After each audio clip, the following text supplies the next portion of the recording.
বাংলাদেশের কোটি কোটি মানুষ এই ব্যাংকের সাথে আছে। এই ব্যাংকের সাথে এদেশের মানুষের আস্থা এবং বিশ্বাস সম্পৃক্ত। সুতরাং এই ব্যাংক নিয়ে ষড়যন্ত্র করবেন, এখন আর ফ্যাসিজম নয়, তার ভাঙা জবাব দেওয়া হবে।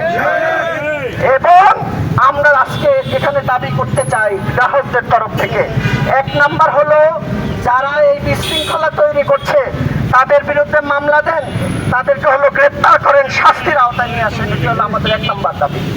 আমাদের দুই নাম্বার দাবি হলো ফ্যাসিজমের সময় যারা এই ব্যাংকে অবৈধভাবে লুটপাট করেছে, এর সাথে একেবারে সরকার থেকে শুরু করে এসএলএম থেকে শুরু করে যারা সংশ্লিষ্ট আছে এদের বিরুদ্ধে মামলা দেন এবং এদেরকে শাস্তির আওতায় গ্রেপ্তার করে শাস্তির আওতায় নিয়ে আসার উদ্যোগ গ্রহণ করেন। তিন নাম্বার কথা হলো এই ব্যাংক থেকে লক্ষ লক্ষ হাজার কোটি টাকা অবৈধভাবে লুটপাট করা হয়েছে। এই লুটপাটকারীদেরকে চিহ্নিত করে শাস্তির আওতায় নিয়ে আসুন এবং লুটপাটকৃত সকল অর্থ এই ব্যাংকে ফিরিয়ে আনার উদ্যোগ গ্রহণ করুন।